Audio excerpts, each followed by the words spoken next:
Alright, so this is the first time that we are making a reaction video, so forgive any compromises that we are making in this production. And of course we are being joined by Genki behind, the clubhouse cat or kitten as I will call it.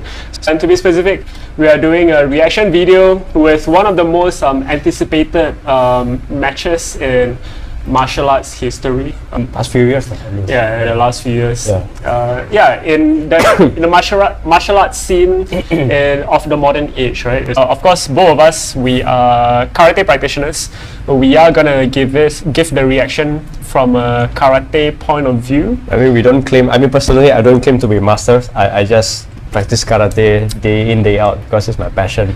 Yeah, neither am I, man. Yeah. But it's interesting to see people who are willing to go out there, you know, put themselves into the challenge of what they claim they can do. Yeah, exactly. So, and I think one of the main reasons why we wanted to do this reaction video is because in the world of karate itself, I feel there's a lot of parallels that we can draw from the making of this match, right? My style is the best. Yeah, I'm better than you. About my style is better than yours. You know, when you go to karate classes, sometimes your coach will say that, oh, I can do this, I can do that, I can lift like 500 kgs or whatever, like, you know, good old unicorn stories. And you wonder what does that do in a fight, right? Yeah, and you always wonder that. And the karate culture being, you know, part of the Asian culture, particularly closer to Japanese culture, where there is a precept of shut up and train. You don't ask questions. And respect the seniors and teachers. And stuff like that. Sometimes it's quite difficult to really prove that certain things you learn in a typical karate class are truly practical in real life. Whether in a street fight or in a competition situation. And for the record, this is an exhibition match. It's not to fight for any title. Yeah, I don't know about you, Rush, but whenever I look at somebody, I will size up the leg. Size up the what? Their legs. The legs. Yeah. Like meaning what? How well they train their legs. I know gym guys look at that just to see whether this guy is a well-rounded gym training. Yeah. But for me, legs are especially important in a fight. It determines your mobility and how stable you are, how much you can take punishment to that. Yeah, like your kicking power, your mobility, your resistance, ability to maintain your stance whenever you're under pressure, right? Being grappled with and stuff like that. Yeah, it's fair. That's a fair point.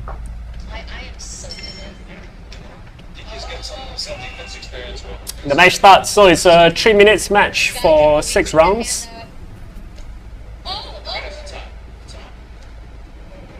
So from the start, I can see that DK Yoo's punch seem a bit funny to me.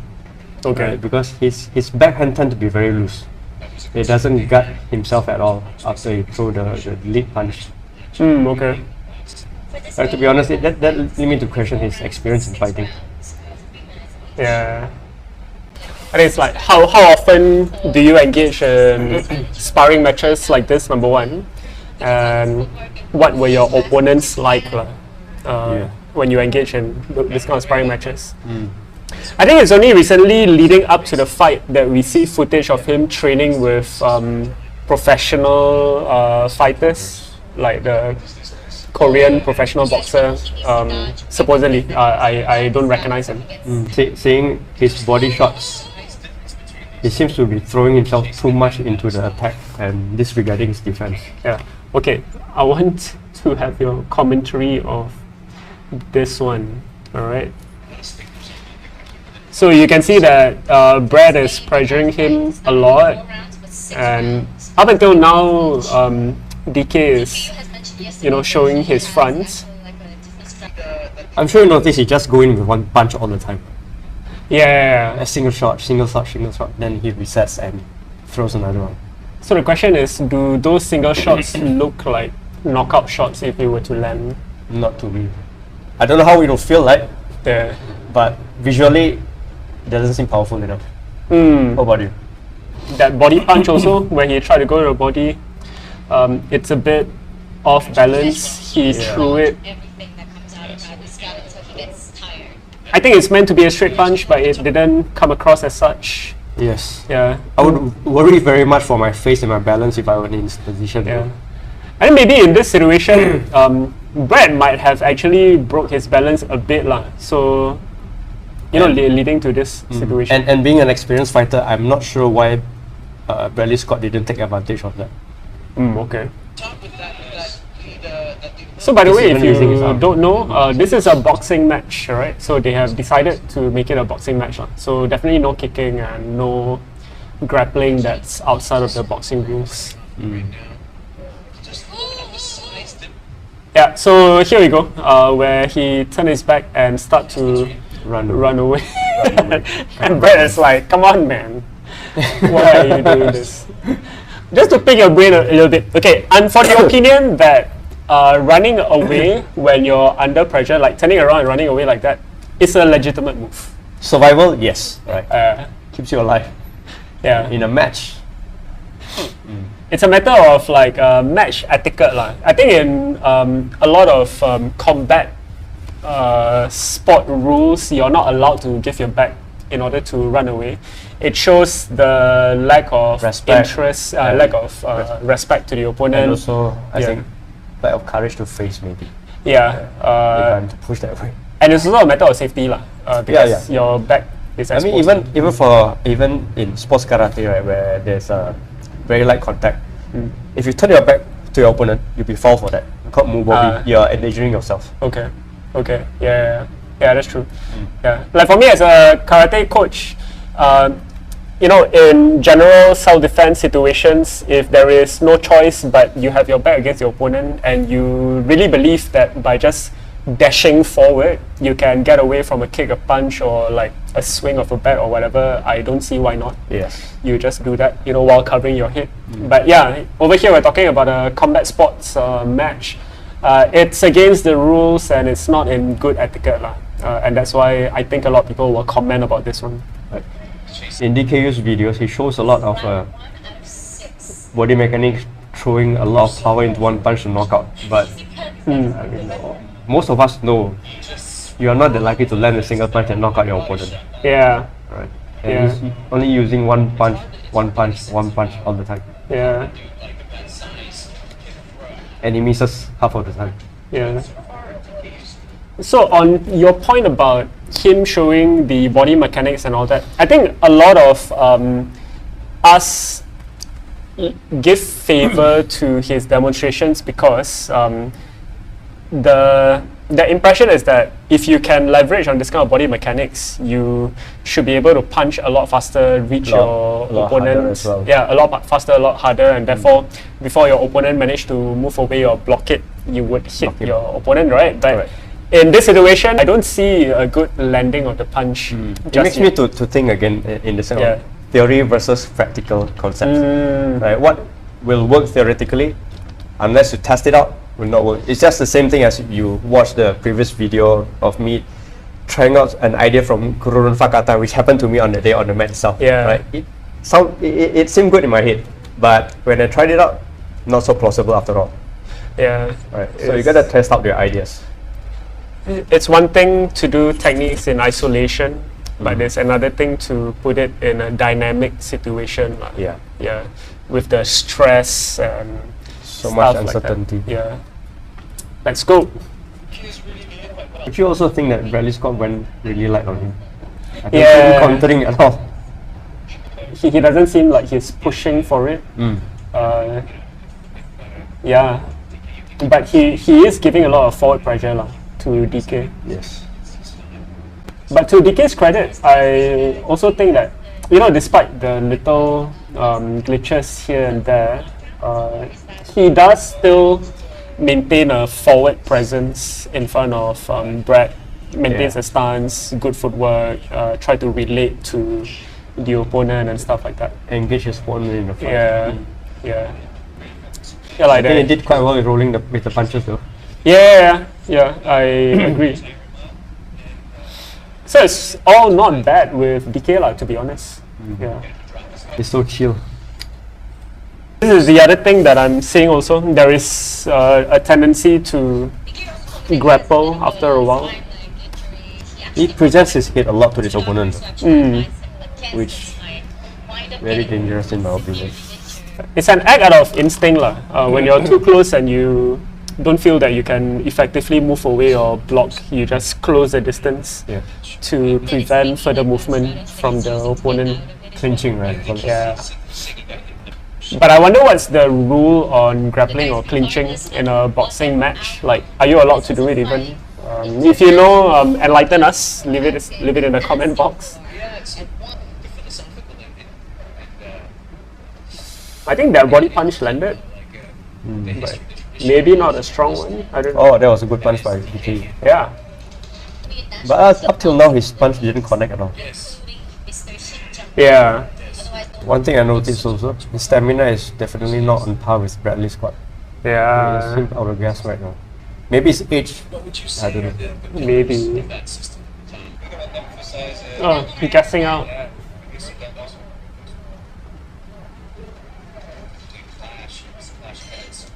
Oh wow, okay. The same one fell right there. That was all about to get arrested. Okay, picking up your comment about stamina.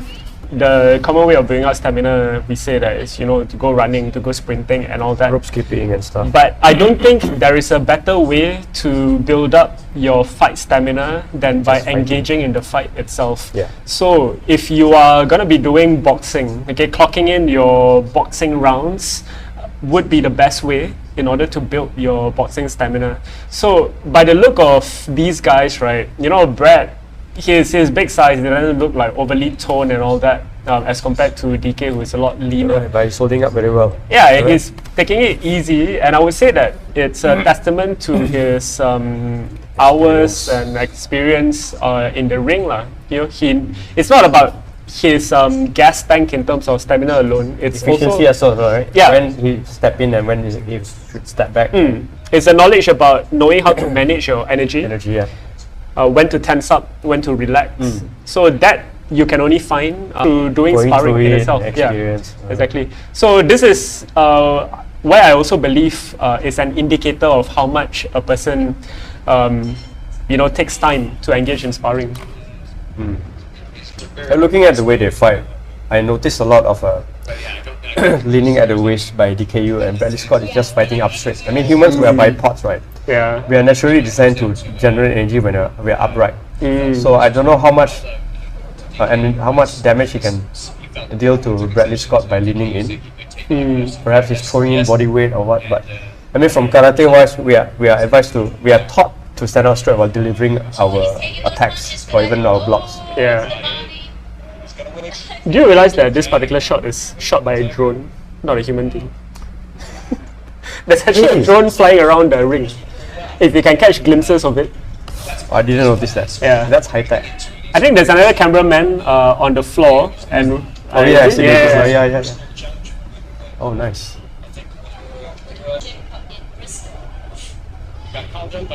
Yeah, Brad is really working him in this particular round. Ping, ping, ping. Just curious, what's the standard format for WKF Kumite rounds? How many rounds for how many minutes? There's no round actually. For men's kumite, it's 3 minutes, but for ladies, it's 2 minutes. So What every time, difference? every time there's a point decision or there's a foul or there's any equipment that came loose, the time we paused. So the actual time we may run to 15 minutes. What the difference between male and female? I have no idea. Some females have better stamina than guys. You know, I don't know why they make it such difference. Yeah. Come on, WKF. What are you trying to communicate with this discriminatory time duration? Yeah. I would like to be in the 2-minute rounds. I don't have good stamina. Round 4. Oh, he just ducked into the body punch. It might look that Brad is doing a lot of heavy punches over here, but I think Brad is pulling back because I don't see bruises or scars or cuts. Some of the knocks might have floored him. Maybe, So- yeah.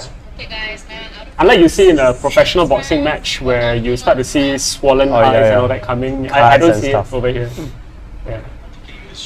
Which is great on these two guys because after all, this is an exhibition match. You get, I don't know whether they're paid to do this, lah, but I don't think there's a lot of incentive to beating each other up. Referee seems to be a bit too laid back. Like it's as if he doesn't know what to do when they start clinching. He's like not sure whether is this allowed, is this not allowed. Why are these guys looking at me? But good on DK to still keep feeding in attacks. You know, even though he seemed a bit Very tired. yeah. He's still responding. He's not 100% passive. Dodging defense Look at the referee. It's like, so what do you expect me to do? will be less powerful. It's like, where did he get this uncle from?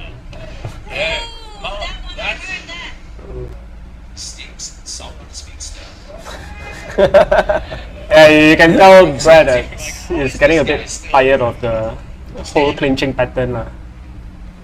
Okay, fast forward, 5th round. Blah blah blah. Round 5, guys. Let's go.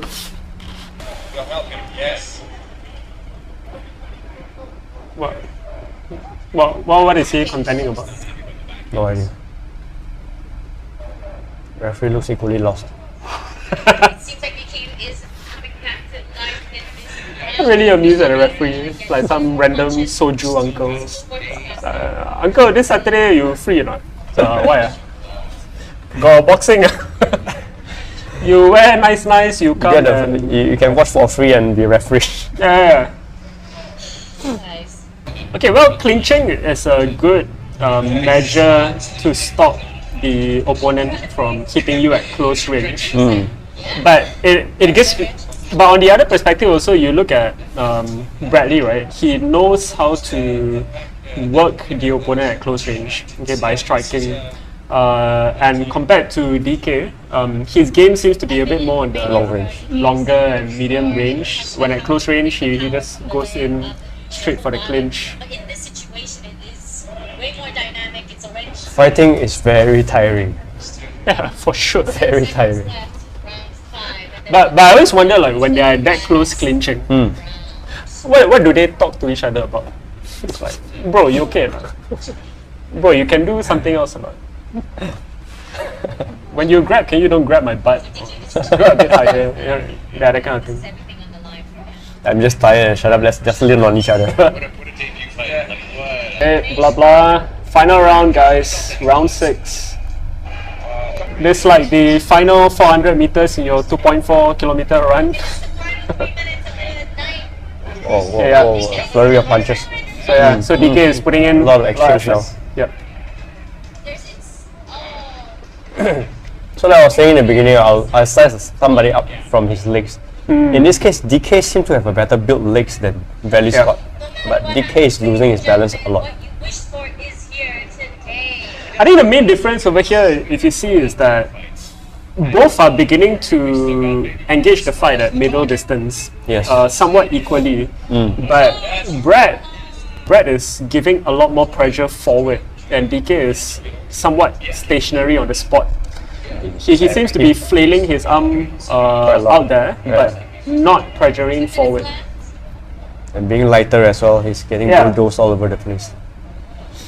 Like when you see Brad throws a jab, maybe it's not as fast, yeah, but it's step forward and it forces DK to step back and lose momentum in that sense. Yeah, you're right.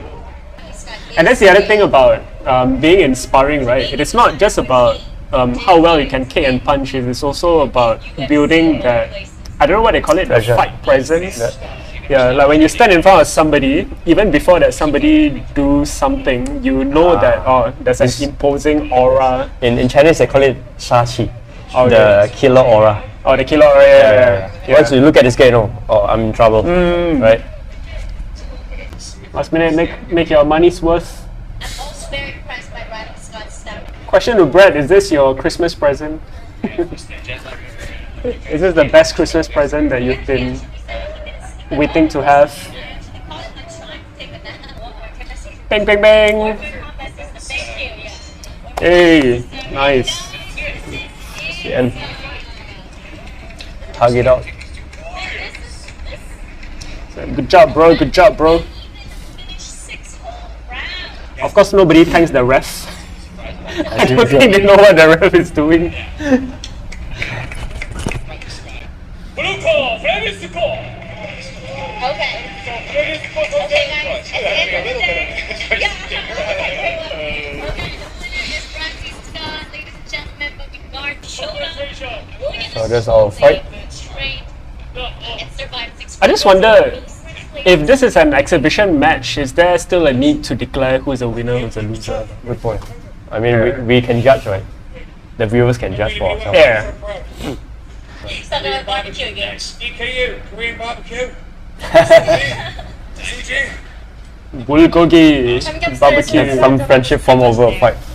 You know, hit each other and then share some barbecue. First of all, massive respect to DK Yoo for inviting Brad to this match even. A lot of criticism is with people who say they can do a lot of things, but they make 1,001 excuses to prove whatever they are preaching. And he has huge following, right? So Yeah. this match could mean bad news for his followers and business, but he's still out there. Yeah, but as the saying goes, the people who care about you, understand what you are about on the inside, will still stay true to you lah. If DK is a true martial artist, coming out from this match, he will only become stronger.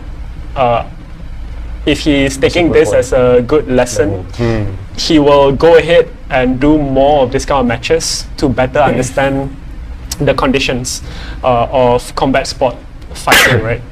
So, and only there, I think, if he takes this as a lesson, he would become even better than what he is right now today lah. Kudos also to Brad.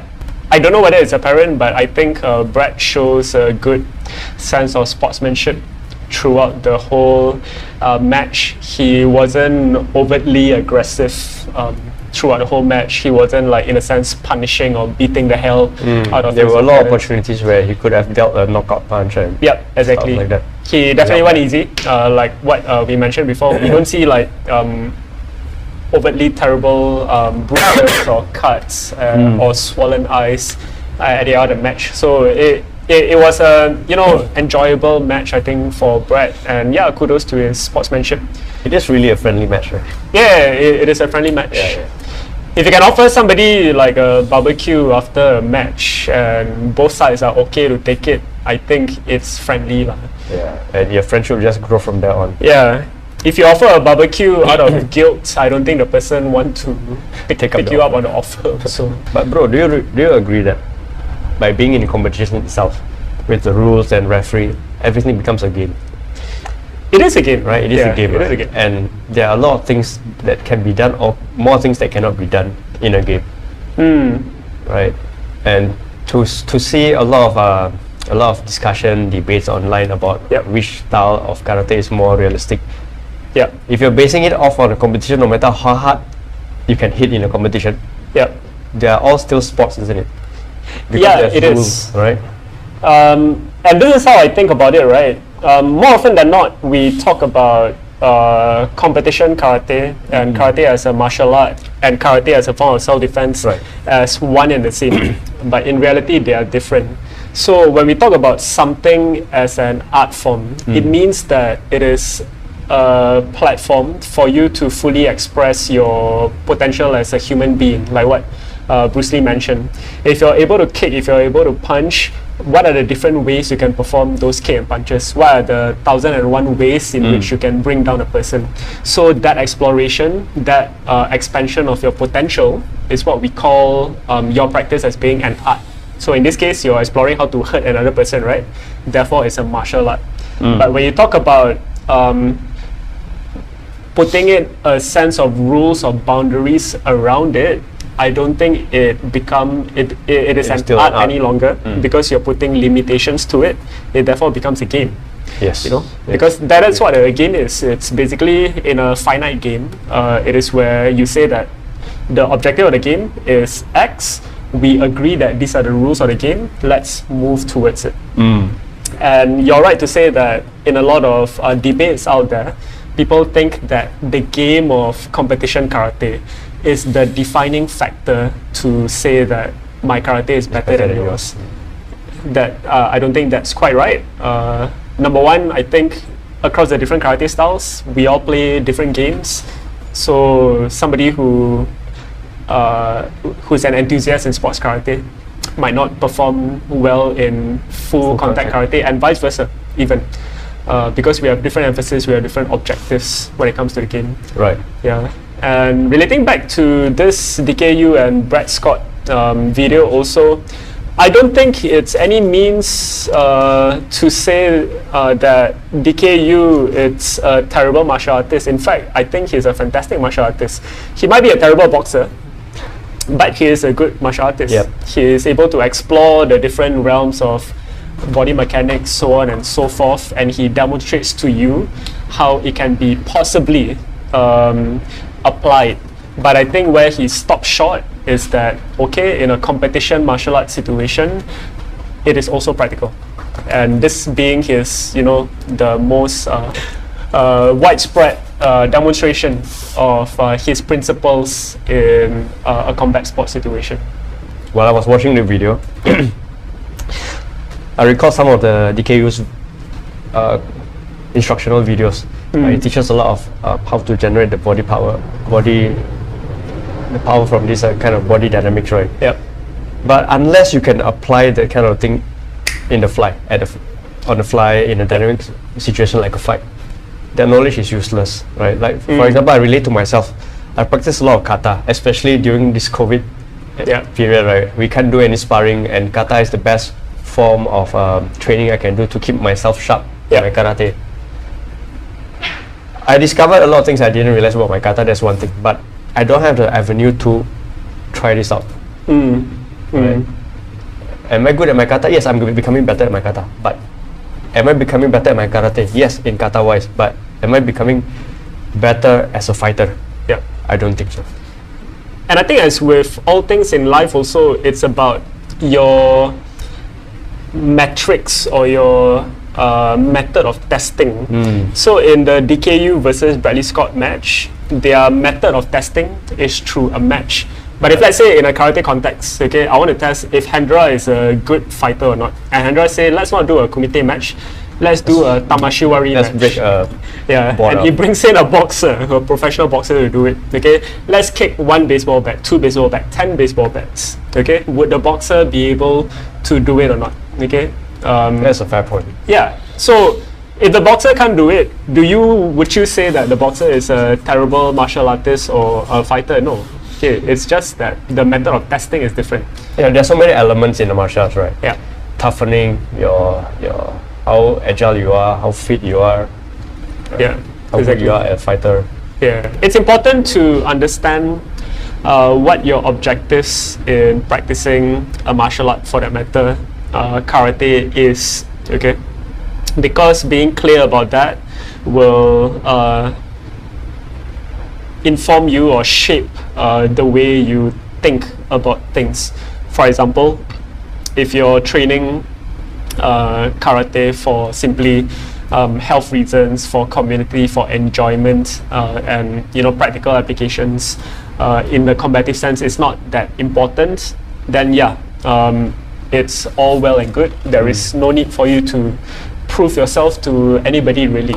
But if let's say practical applications is what you're interested in, and if you always find yourself debating to another person to say that this technique is practical, this technique we can use in a fight. Okay, it is not enough to just talk about it. You gotta try it out with a partner. Yeah, and even if you try it out, it is not enough to try it in isolation, where you say that okay, Throw me a middle punch. you throw me a middle punch, I will do this and that, do this and that. Okay, I will tell you 8 out of 10 times it will work, okay, in isolation. But put it in a random situation. Put it in a combat sport situation. Better still, put it in a scenario-based situation, where ask your partner to say that, okay, next week's training, don't tell me, I will Randomly grab you from the come at back and I will throw you a punch. Okay, can you still apply that thing? And yeah, that therefore can be a testament to whatever you're saying, that your karate practice or the certain techniques that you're practicing is practical. Yeah. That being said, right,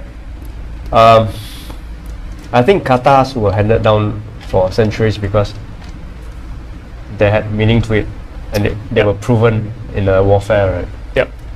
It's just that we focus too much on the external form, and we forgot about the practical application of it. And what Rush mentions is very true. The random element of it, get a friend to throw you, it will teach you a different aspect about your kata. Oh, maybe certain things that we do this way, it's not actually meant to be done this way. Maybe it has been lost in Translation.